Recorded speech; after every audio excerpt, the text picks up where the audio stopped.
Hi, and welcome to Truckee Talks, or maybe I should say welcome back to Truckee Talks. We've been gone a while. I hope that you're having a good new year. Today's show is going to be really interesting. We'd like to introduce, or perhaps reintroduce to you, the Tahoe Adaptive Ski School and some of the programs that they're running, as well as an upcoming event that they're hosting. On today's show, I'd like to introduce Katherine Hayes-Rodriguez. Katherine, welcome, and Bill Bowness. Hi. Guys, first of all, let's back up a little and talk, what is Tahoe Adaptive Ski School? What is that all about? Well, we have a full-time ski program for disabled people out at Alpine Meadows, and we operate probably about 5 months a year, depending on snow. We've had a really good snow year this year, and we've been breaking all our records because of the good weather that we had over Christmas and in January.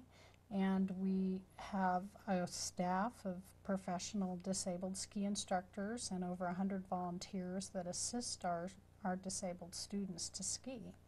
We have a huge arsenal of equipment to work with them, and we work with people from this area and from all over Northern California and the United States. Now, Katherine, you're the program director for Yes. TASS. And Bill, what is your role at TASS? I'm primarily an instructor. One day a week I'm supervisor and help get the lessons out and make sure the instructors are doing what they're supposed to be doing. And how many people do you see go through in a season? Do you do it seasonally? Is it by the week, by the month, by the season? We have summer and winter programs. Our winter program is our biggest program for our chapter of disabled sports, and approximately 500 to 600 people, and they take an average of 2 to 3 lessons, so we can do around 1,500 lessons a year. Now, you talked about the arsenal of equipment you have, and we'll talk about that in a few minutes. But what about the arsenal of manpower? You must have quite a number of people on staff or volunteering to help with the teaching? Both, and we have a small staff of actually paid employees, and the vast majority of the folks that are there are volunteers that do get a minimal compensation. That for 9 hours of work they get a script worth a lift ticket at Alpine Meadows. Oh, sign me up. Yeah, exactly. But all in all, the folks that are there are really working because of the warm, fuzzy feeling it gives you for being there. That it's work of the heart and not so much for compensation. And it takes a special kind of person to be there. We have a great bunch. Well, let's talk about the people that you're serving out there at Tahoe Adaptive Ski School. What levels of physical ability are you dealing with out there? Who can you work with, and are there any groups of people that you can't work with? We have all different kinds of disabilities, and it's not limited to physical disabilities, although I'd say about 50% of our students have physical disabilities. And we also work with emotional disabilities, we work with developmental disabilities, we have blind, and all sorts of things. And that's what we're going to get into with the equipment, is a little more explanation of that. You know, just to touch on this, and I'll let you get to your point, I was watching a video that you supplied to us to take a look at yesterday, and there was a clip that we won't be showing on today's show, but it featured a woman who was sight impaired or blind, skiing, and of course your first thought is, oh my God, how can a person that can't see ski? And she was talking about how exhilarated she was. She was so excited and so enthusiastic, and I just thought, what a wonderful thing that she can experience that. I think one of the greatest pleasures that anybody working at the ski school has, and that is to introduce a sport that puts a smile, makes us feel so good. To be able to give that to somebody that maybe didn't think, even themselves, they didn't believe that they were able to ski again, and to be able to introduce that to them is a fantastic feeling. Yes, it is. Yeah. When you can share a love of a sport like that. Definitely. And something that I would imagine gets people out where otherwise they may not get themselves out of the doors. Right. It's really a passion that we all have for skiing and being outside and enjoying the mountains, and a lot of times some of the people that we have come to our program, we just had a group of kids come from Reno, and some of them have never even been out of Reno ever in their lives. That's very sad to me. And it was just a wonderful thing, and 2 of the teachers were standing at the base of this ski run, and the kids were coming down. They just had tears running down their face, and it's just such a wonderful thing that they can experience this and have something that they can look forward to in their lives. And it was a really emotional day for all of us. How long have you both been involved with this? I'm the rookie for this group here. I've been involved about 10 years and actually wow. started as a student at this ski school and worked my way up through as a volunteer, and now I'm one of the instructors. Yeah.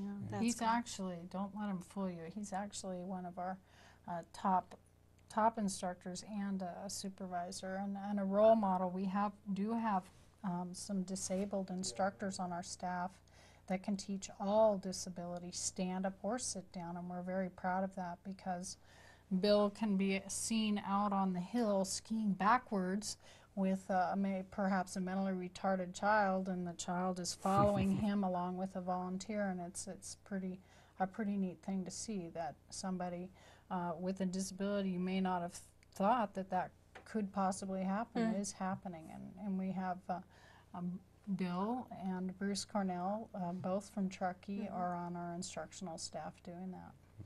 Now, how are you funding this? How does Tahoe Adaptive Ski School get its money? And what about people that come with physical or mental disabilities who don't have the finances for this? Well, our main offices are down in Sacramento. We have an administrative staff down there, and my boss, our executive director, Doug Pringle, works very hard to raise the funds to run not only our winter programs, but all our summer programs too. We've been really fortunate to have great support from the Tahoe Truckee community, and our scholarship fund grew to over $27,000 last year, which is one of the reasons we're so busy this year, is because we said, go out and spend that scholarship money. Yay. And now we're busy almost.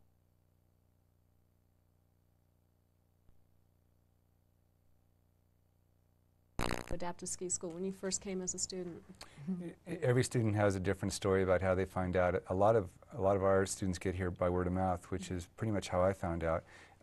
An instructor for the ski school I had gone to school with at college, and she said, you got to come up and check this out, and had been after me for years, and finally made time to come up, and after my first day doing it, I was hooked, and it was a short time later it actually moved to Truckee and decided this was going to be home. Yay. Yeah. Well, that's how a lot of people get to Truckee. They Yeah. know they want to be here, and they get here, and that's it. It's got to be the place to stay. Well, let's talk about some of the equipment. Let's talk about this, and then we'll show some pictures of people actually using this. First of all, Katherine, what do we have here in front of us? These are what we call outriggers, and these are, I have to differentiate for the audience between stand-up and sit-down disabilities. Okay. And that's how we do it at our program. For people with stand-up disabilities that are perhaps, they could have two legs or one leg. And somebody that would use these outriggers, and they're now in a skiing position, and when they want to move themselves through the lift line or pull along the flats, they would retract into what we call the crutch position, and there is a kind of claw on the base here with attached to the ski tip that they can propel themselves with. Their arms do go through here, and they grasp, and they can use them to change the position of the ski tip. The kind of people that would use outriggers are people who perhaps have some debilitating lower limb disabilities, such as multiple sclerosis, post-polio, muscular dystrophy. Perhaps they're a walking paraplegic that was in an accident. And then if you only have one leg, you can use these also. Now, you mentioned a lot of diseases and disabilities which to many people would be devastating. I would think a lot of people, especially people that may have been born able-bodied and experienced a disabling accident or something somewhere later in their life, a lot of people might just want to crawl into a hole and say, forget it, I don't want to do this anymore, this isn't fun for me. How does TASS make a difference for those people? There's the great motto of the program we work for is called, if I can do this, I can do anything. And I think for a large part that really sums up the statement that you're trying to make, and that is that just through the experience of skiing, the person may take a look inside and say, well, shoot, if I can get down this hill, maybe the curb cut in front of the house or going to school or seeking a job looks a little less challenging. So it truly is I think, a finding of a self-worth or finding an internal self through an outdoor adventure. I think it is that for able-bodied people as well, and I think in terms of my progress as a very poor skier, but I keep trying, and I think every time I make some headway and some inroad, I think I can do this, and if I can do this, maybe I can do other things in my life as well. That statement goes along pretty much across the board as to why disabled folks do anything. A lot of times somebody will say, oh, the disabled person, that's so inspiring. Well, they're not there to be inspiring. They're there to have fun. They're there to have a smile on their face. Exactly. And the exact reasons why you or anyone else would want to come out to our beautiful mountains and enjoy the skiing are the same reasons our disabled folks do too. I have to say I was impressed again looking through those photographs, and we'll be looking at those in just a minute. My first thought in seeing those people on the skis is, I want to go skiing. You could tell they were enjoying it. They were having fun, and it just made me crave that. Bill, you've got a heck of a piece of equipment here. Indeed. What is this? I'm going to come over here to, this is one of our latest pieces of equipment. This generically is called a monoski, and the particular model is called a Revolution. And we're going to see a couple shots of this, I believe, in a little while. Yes, we are. But you can just generically, you can kind of see this is where the derriere would be, the person's head up here, and their feet would fit in the footrest like this. Very high tech in that it does incorporate motorcycle and monoski suspension. Yeah, the suspension is amazing. Exactly. And you can kind of see a little bit how it moves. It would move much more as the person's weight was inside of that. And a standard ski. Quite often somebody looks at a monoski without looking at the bottom part and think, oh, there has to be a special piece of equipment. And this is a ski just like you would be on, with a standard binding that we click the unit into, and can even change skis depending on the conditions or the size and weight of the person, and vary it depending on our students. So they can enjoy the same things we enjoy when I go skiing and want to demo different skis and want to ski on different conditions. They can enjoy that as well. Most definitely. That's great. Yeah. That's great. New stuff. And a lot of this is really falling on the coattails of industries like the bicycle industry and motorcycle industry, and we're learning from their technologies. And I say we, not that we built this, but our industry in itself.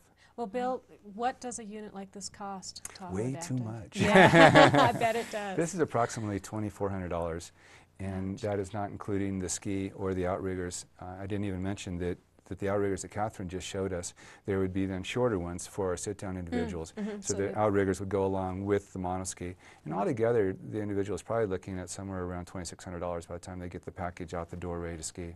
Do you have any kind of scholarships available for people that come that maybe can't afford the program or can't afford equipment? How does that work? Well, I think that's why we're so busy this year, is because we earmarked that $27,000 and just spent it all right out, you know, and it's all going to be spent through March. And for $40 midweek or $50 on weekends or holidays, a person can come, and that can be applied against a scholarship fund to get a piece of adaptive equipment, ticket, and a private instruction for a 2.5-hour lesson. That's great.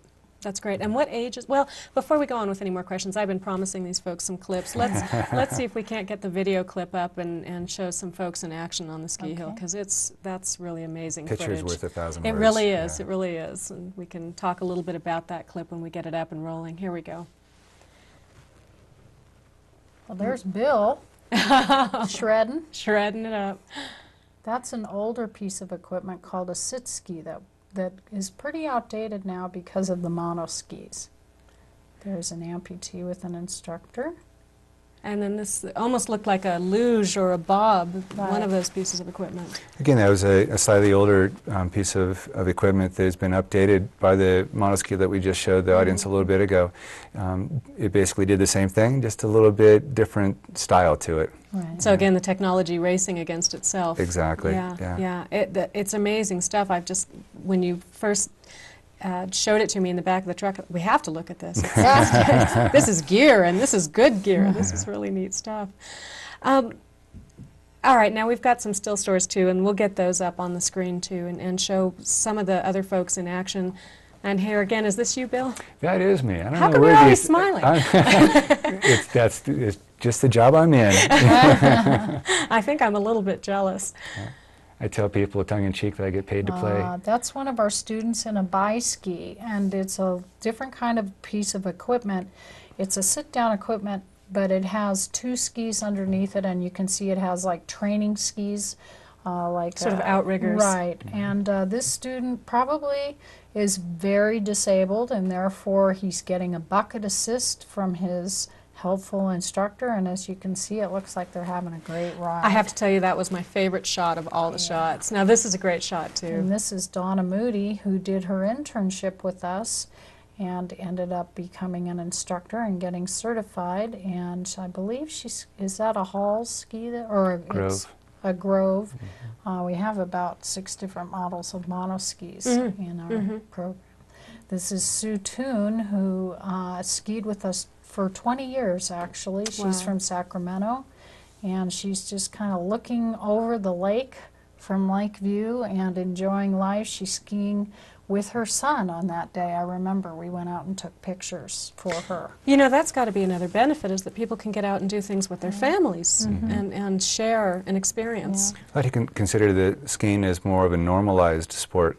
There are some sports that are very specific for disabled, such as wheelchair basketball, whereas this is a sport or an activity that can be equally enjoyed with anyone's peer, whether it be a disabled individual or a non-disabled person. So it really and kind allows of avoids that segregation. Most too. definitely. Yeah, Most definitely. On the hill, everybody's equal. Right. Yeah. Right. Well, not me. I'm at the back of the pack. Well, we'll talk about that on another show. Well, we just have a couple of minutes left, and I really appreciate you showing me this gear. Again, just to reiterate, the ages of people that you might be treating, or anybody that's watching this show and might say, gosh, I know somebody that might be interested in this program, but are they too young? Are they too old? Are they... You know, we really have no barriers to who we accept. We take ages 3 to 80, and the only kind of person that we can't take is somebody who perhaps might not feel comfortable at a public ski area. We are there at Alpine Meadows because they've been so good to us, and they allow us to have built the building there, and anyone can come. It's just a pretty open situation, and I think our instructors and volunteers make it as nurturing and safe a situation as possible, and it's pretty much of a family atmosphere. You walk in that place and you're welcome. As the name implies, we're the Tahoe Adaptive Ski School, and we can adapt the equipment you see, and there's tons of stuff we didn't even bring with us, to fit just about anybody. And that's one of our challenges, is to take a rather generic piece of equipment and make it work for the vast individuals that walk through the door. That's great. That is super. Okay. We're going to come back in a minute and talk coming benefit and give people the scoop on that, so they can come have fun, and hopefully you can raise some money. Again, thanks for coming. This has been a really interesting and great show. Our pleasure. We'll be back in just a minute. Stay tuned.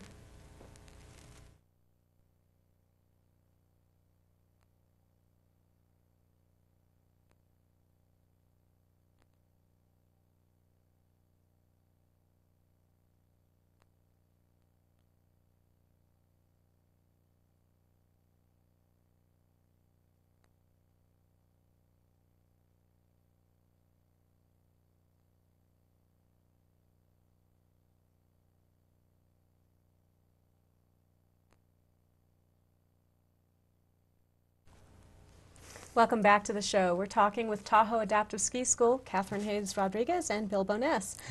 There is a really fun event coming up, and it's a benefit for TASS. Yes. And you should go. And let's talk about what that is. It's happening on Valentine's Day. Yes, and it's happening at the resort at Squaw Creek.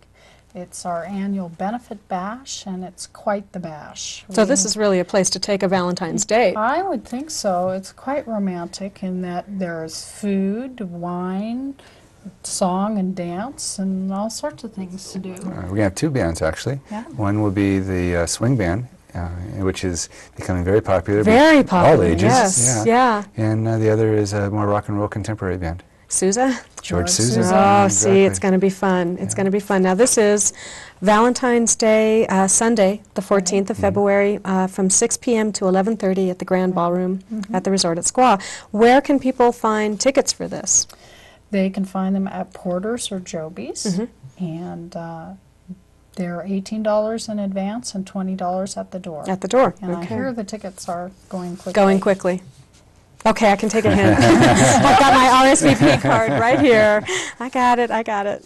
You know, that is Sunday, as you pointed out, but that is President's Weekend, so that next day is a day off. We have Monday off. Exactly. Well, I say we, but probably only the bankers in town do. Everybody else has to go to work. You know, I really like this, and I was wondering, Bill or Katherine, if you could read this. This is the mission and history of Tahoe Adaptive Ski School, and there are 3 bullet points on there that I really like, and I thought sort of summed up nicely what it is that you guys do. We can share this. The mission and history of Tahoe Adaptive Ski School, and we all really believe this. It's to improve the quality of life for people with disabilities through sports and recreation. I'm sorry, Katherine, I'm not seeing where, to provide risk-taking opportunities that allow the student to stretch beyond current perceived limits. That was a good one for me to read. Yeah. And to provide experiences that create positive attitudes and knowledge that are transferable to everyday life. That's great. That is great. How long has TASS been around?